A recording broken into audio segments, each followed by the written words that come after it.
Hello दोस्तों, स्वागत है मेरे नए वीडियो में। जो नए टेक्नोलॉजी को लेके आया हूँ जिसका नाम है 5G। कैसे 5G काम करता है, हाउ 5G वर्क्स, इसके बारे में टोटल एक्सप्लेन करूंगा मैं। तो चलिए इस वीडियो को शुरू करते हैं। मेरा नाम है राजकुमार, तो चलिए इस वीडियो को शुरू करते हैं।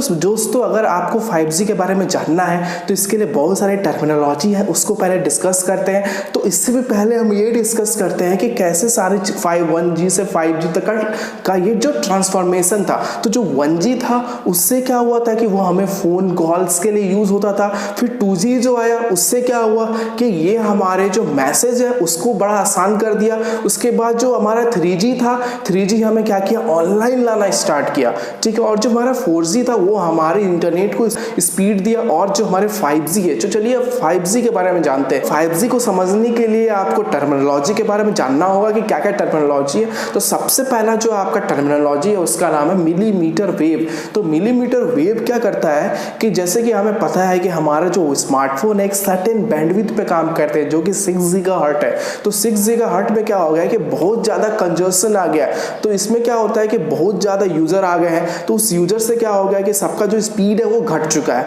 तो ये मिलीमीटर वेव क्या करता है, इस एरिया को एक्सपेंड कर देता है, इस स्पेक्ट्रम को एक्सपेंड कर देता है अप टू 300 गीगाहर्ट्ज तक। तो क्या होता है, जो कंजस्शन कम हो जाता है तो हर एक आदमी को क्या होता है कि स्पीड सेम मिलती है। तो ये मिलीमीटर वेव जो टेक्नोलॉजी है बहुत ही इंपॉर्टेंट टेक्नोलॉजी है।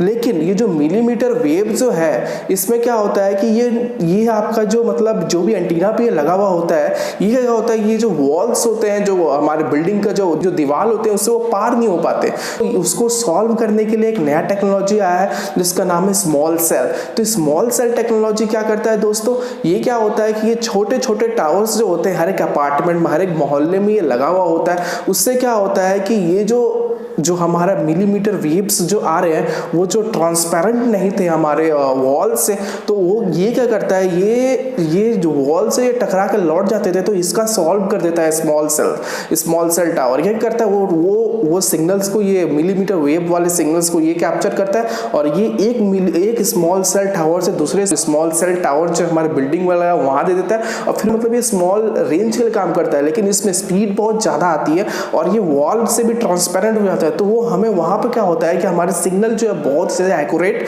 और बहुत ही स्पीड सिग्नल मिलती है। तो इसको मतलब स्मॉल सेल टावर जो है ये प्रॉब्लम को सॉल्व करता है। इसके बाद आता है आपका एक जो होता है multi input multi output technology, इसको बोलते हैं मीमो, ठीक है। तो इसमें क्या होता है कि जो हमारा जो एंटीनास है उसमें जो अभी लगा हुआ है जो 4G एंटीना में, तो उसमें क्या होता है कि जो हमारे पोर्ट से बहुत ही लेस होते हैं। तो इसमें क्या होता है कि इसमें पोर्ट्स जो होते हैं बहुत ज़्यादा होते हैं, 100 पोर्ट्स होते हैं। तो इसमें एक साथ में बहुत सारे सिग्नल्स को ये सेंड और रिसीव कर सकता है। तो ये इसमें बहुत ही अच्छा फैसिलिटी है। लेकिन ये क्या होता है, इतने सारे सिग्नल्स जो आते जाते हैं तो उससे क्या होता है कि बहुत ज़्यादा इसमें इंटरफेरेंस आ जाता है। तो उस इंटरफेरेंस को मतलब इस इंटरफेरेंस के वजह से सिग्नल का लॉस होता है। तो इसको सॉल्व करने के लिए एक नया टेक्नोलॉजी आया है जिसको बोलते हैं बीम फॉर्मिंग। तो बीम फॉर्मिंग एक ट्रैफिक लाइट की तरह होता है। ये क्या करता है, सेंडिंग सिग्नल और रिसीविंग सिग्नल को ये क्या करता है, ये आपको मतलब उसको सेपरेट कर देता है। हर एक यूजर को ये अलग अलग मतलब सिग्नल्स जो पैकेट्स में सिग्नल्स हो जाते हैं उसको हर अलग अलग सिग्नल्स को ये मतलब एनालिसिस करता है और उसके बाद इसको अलग अलग भेजता है ताकि इंटरफेरेंस ना हो। ये आपको बहुत ज़्यादा हेल्पफुल होता है सिटी में जहाँ पे बहुत ज़्यादा पॉपुलेशन होता है। तो इस टेक्नोलॉजी का बहुत अच्छे तरीके से यूज हो रहा है 4G में। उसके बाद 4G में एक नया टेक्नोलॉजी है जिसका नाम है फुल ड्यूप्लेक्स क्या करता है कि अगर मान लो कि मैं एग्जांपल देता हूँ कि दो ट्रेन है, वो सेम ट्रैक पे जा रहे हैं कि वहाँ पे अगर एक ट्रैक पे जा रहे हैं दोनों मतलब कोलाइड कर जाएंगे, ठीक है। तो इसी तरीके से सिग्नल्स भी होते हैं। मान लो कि दो सिग्नल है, एक ही बैंडविड्थ पे जा रहा है, तो क्या होगा कि दोनों सिग्नल कोलाइड होकर के इंटरफेयर हो जाएगा और सिग्नल लॉस्ट हो जाएगा। तो इसको सॉल्व करने के लिए फुल ड्यूप्लेक्स का यूज किया जाता है जिसमें कि जो भी बना हुआ है सिलिकॉन ट्रांजिस्टर से, उसमें क्या होता है कि सिलिकॉन ट्रांजिस्टर स्विचेस होते हैं।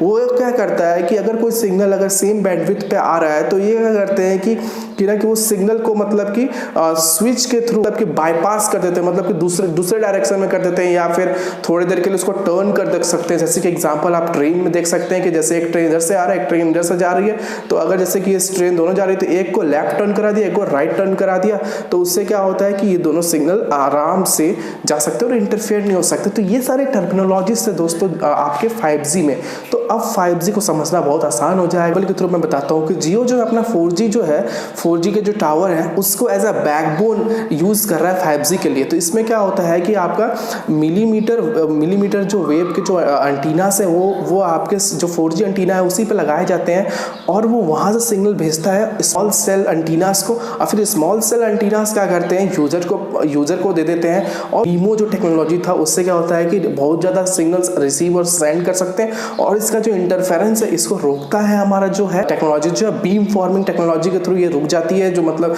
जो इंटरफेरेंस हो रही थी सबको अलग अलग सिग्नल में पैकेट्स में मिलता है, और उसके बाद अगर कोई सिग्नल अगर सेम बैंडविड्थ पे जा रहा है, अगर कोलाइड कर जाता है, तो उसको रोकने के लिए हम लोग फुल डुप्लेक्स का यूज करते हैं। तो यही 5G था। इसी 5G को बहुत अच्छे तरीके से आप समझ चुके हैं। तो आज के लिए इतना ही। अगर मेरा वीडियो अगर अच्छा लगा, आप मेरे चैनल को लाइक कर सकते हैं, सब्सक्राइब कर सकते हैं, और ऐसे ही मैं लाता हूँ हमेशा ही। तो चलिए दोस्तों, आज के लिए बस इतना ही था। Thank you, good bye.